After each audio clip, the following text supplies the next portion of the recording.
guys, kaya siguro, ko dito. Ang tawag ng data. Ang tawag ng marata. Lakas oh. Kapigan family na ata pa ito.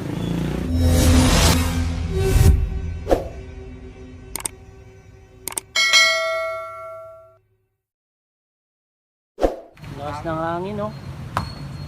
Pagkatapos ng sakuna ng sunog, ilang araw, bagyo naman.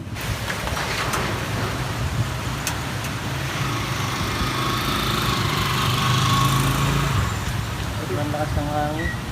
Expectaron tayo ngayon. Kaslakawan ati bagyo. Dituin niya. Signal number 1 pero ganito naman napakalakas. Oo. Parang nakaluan ng monsoon. Monsoon. Yung iba dun kawawa na nag-ayos ng mga tent nila. Ito nag-ooperate na to kahapon. 2 araw na nagtitinda to. Tapos dinat na nila yung pwesto nila, ganyan niya. Wala na. Ayan po. Ang kalanton eh. Tapos ito, bali ginastusan na po ito eh. Nasira na rin yung tent niya. Putol-putol pa. Putol-putol pa. Ilang araw itong pinatayo, Anggal? 2 araw. Tapos ginastusan niya na rin, di ba? Pagdating niya, ganyan na. Bago lang yung tent. Kabibilan niya rin, di ba? Punit po yung buko. Punit ani, kawawa, putol pa oh. Ayan, wala na oh. Hirap. Hindi namin alam kung saan kami magsisimula ulit. No, Buseng? Oo nga eh. Wala na. Sira ng sungki eh. Pwede parada ng tricycle na wala. Kapewan? Mga namamasada. Oo nga no, walang... Sa kabila yung paradaan, di ba? Ayan, marami pong nasakuna talaga. Maraming nawalan ng hanap buhay. Maraming nawalan ng pag-asa siguro. Pero kahit ganon, dyan pa rin yung Panginoon, no? Pang siguro tulungan rin tayo, manalangin tayo na sana matapos na to. Pagkatapos ng sunog, bagyo. Anong masasabi mo, sir? Isa lang po masasabi ko. Magtatrabaho pa rin ako. Yun, Tatayo. Tatayo at tatayo. yun. Hamon lang sa buhay, lumaban tayo mga kasapot. I love it, yes. Nabasa amin lakom? Yan te. Pagkatapos ng sunog, bagyo. Ano ni? Apa yata ni Tep ti ko ada? Ni Tep?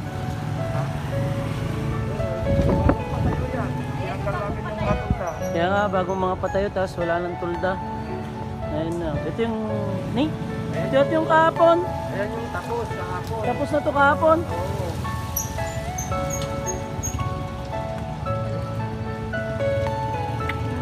Tapos kahapon. Ito yun, pwesto nila yan. Tapos na kahapon, tapos ngayon binagyo. Ano naman, pagsubok. Are you all my personal dreams? Gira.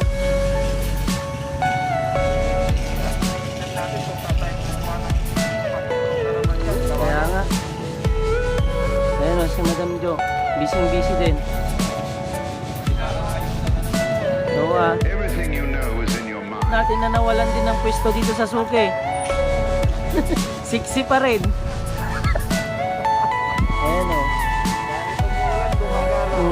Naghanap ng sapot. Tawa pa rin kahit na ang daming pagsubok sa buhay.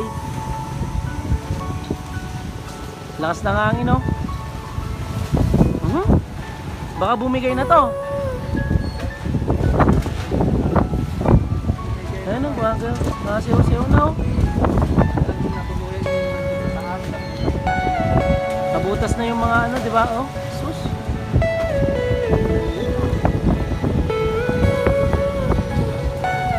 Mga kasapot, ito na po yung sitwasyon ng Suki ngayon. Pagkatapos ng sunog, bagyo naman po ang pumalit. Dahil na po, ito, kagagawa lang to kahapon itong mga tent na to. Subalit, nasira rin kaagad. Ayan. Ayan po sila oh. Mga sawing pagmumuka. Katulad ko rin.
person's